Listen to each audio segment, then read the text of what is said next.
Afternoon everyone, Iain from Ranking the Obscure here.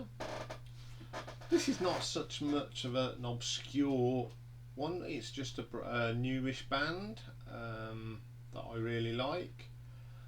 We're going to have a look at the albums of Sons of Apollo. This is a supergroup, progressive metal band formed in 2017. And the members are Mike Portney, ex-Dream Theater, member of Transatlantic, Billy Sheehan, ex-David Lee Roth band, Mr. Big, keyboards, Derek Sheridan, he's ex-Dream Theater as well, has played with Kiss, Whitesnake. Vocalist is Jeff Scott Soto.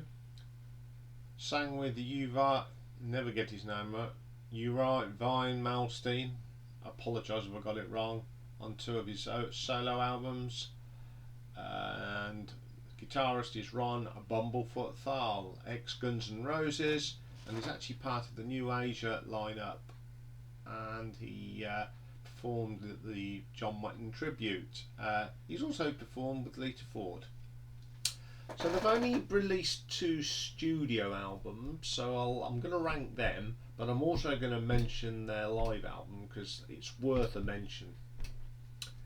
So both of these albums are terrific. Finding which one was the better of the two was hard, but I'll explain as we go along. So coming in at number 2 is their debut album 2017, Psychotic Symphony. What can I say?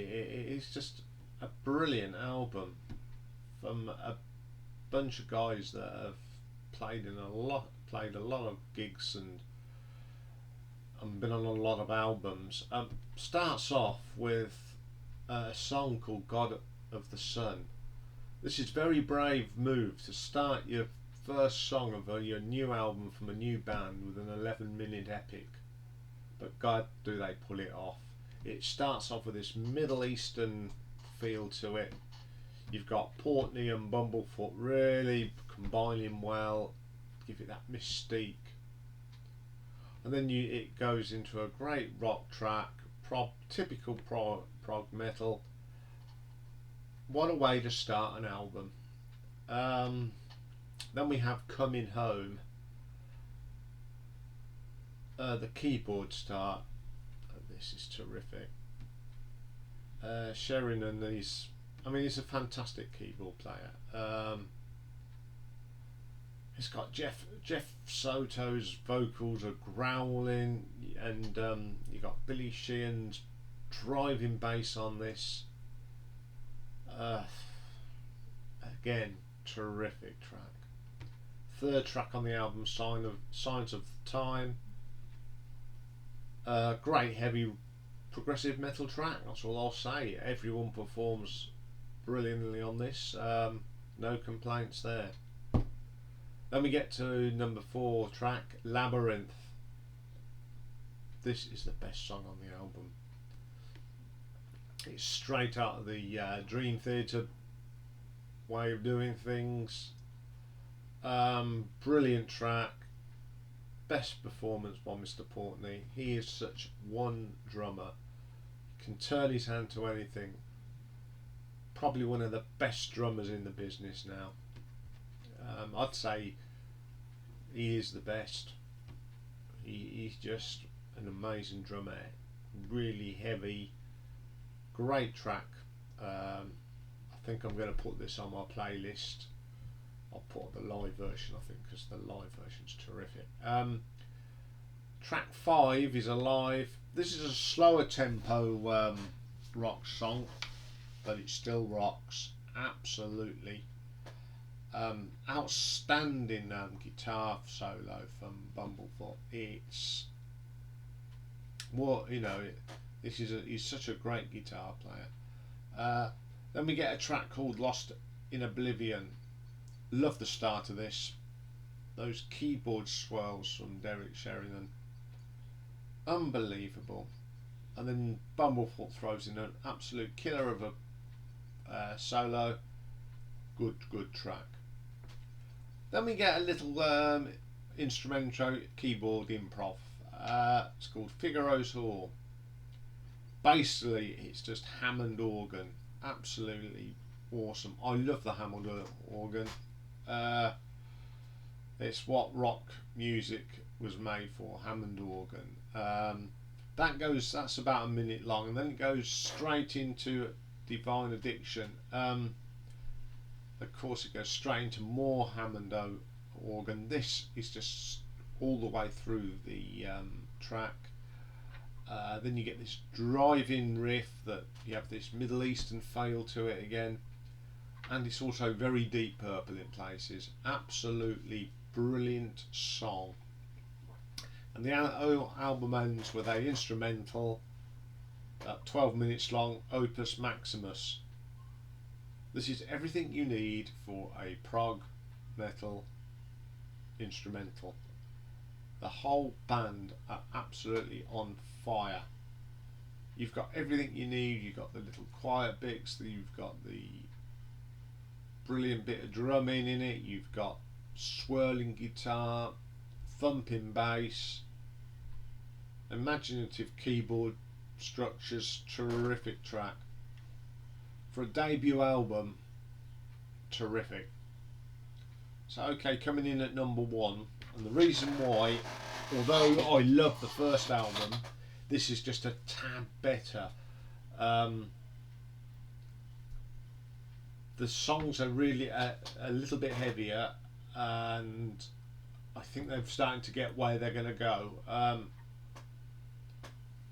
Brilliant album. So coming in at the first track is Goodbye Divinity. It's another storming track. Really heavy, great harmonies from the band. Terrific track. Then we get a track called Weather to Black. This is one of the heaviest tracks they've done. Jeff Soto's vocal on this is just crunching. Then we get Asphyxiation. Mike Portney, he's thundering on this. It's fast, it's heavy, absolutely belts out. One of them tracks you have to play loud. Then we get Desolate July. This is another amazing track. It's got a slower pace, but still heavy. You can get you can have a slower tempo, but you can still have heavy driving riffs through it. Jeff again is on fire and singing. Then we get King of Delusion. This is another slower track, but it's a belting track. It's got a very eerie piano, and the improv between Portney and Sheridan is unbelievable. Then you get this screeching guitar from Bumblefoot, and then that tempo steps up with driving keyboard solos and driving guitars. What more can you ask for? Absolutely kills it. Then we get a track called Fall to Ascend. It does slow up a little bit, this one, but Sheehan's bass, it's got the distinctive bass line, and it's that sound he produced on the David Lee Roth, that really chunky bass line, really works with this song. Then we get Resurrection Day, another belter prog metal song. It's solid, heavy track. Then it ends up with a epic, and the play between Portney and Sharon is awesome. Considering they haven't made music together for a long time, they've not lost their touch. It goes back to the days when they played in Dream Theatre. They just know exactly what each other's doing. It is a terrific track. So that's the two studio albums. But I'm going to actually mention, because in between them studio albums, they released a live album called Live with the Plovdiv Psychotic Symphony. Basically, you get a lot of songs off the first album. They're all brilliant, and the live version of Labyrinth on here is just amazing. But what I do like about this live album, it's started to become one of my favourites of all time. Some of the covers they do on here are terrific. Some of the best covers I've heard of a band doing other people's material. I mean, they do a couple of Dream Theater songs. They do Just Let Me Breathe. It's as good as Dream Theater's version. And they do Hell's Kitchen. Again, it's just as good as Dream Theater. Oh, I just love it. The highlights on here is Jeff Scott Soto does like a solo spot, but what he does, he sings the vocally bit from the Queen's Prophet song. It's amazing. Check it out. And then that goes into Save Me. There's not many people who can sing Queen songs, but Jeff Scott Soto can. He really does give it all, and it's terrific. Now, how many progressive rock bands will go out and do a version of the Pink Panther film? Yes, they have. It is really good. Really fun track. Then they do. There's also a version of Kashmir. That is awesome. It is. It's just absolutely brilliant. And the best cover they do on here is Rainbow's Gates of Babylon, because you've got the orchestra there as well. Blows me away. It's one of my favourite Rainbow tracks, so you're not going to go far wrong with that. And they do a terrific version of Aerosmith's Dream On. They even do Diary of a Madman from Ozzy Osbourne. That's absolutely brilliant. Then they do Comfortably Numb, and Bumblefoot plays good as Dave Gilmour. Knocks it out of the park. Then they do another Queen cover, The Show Must Go On. Again, Jeff Soto delivers an amazing vocal for that song.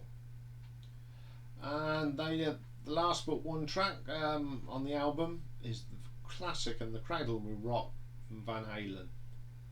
They do it so much justice.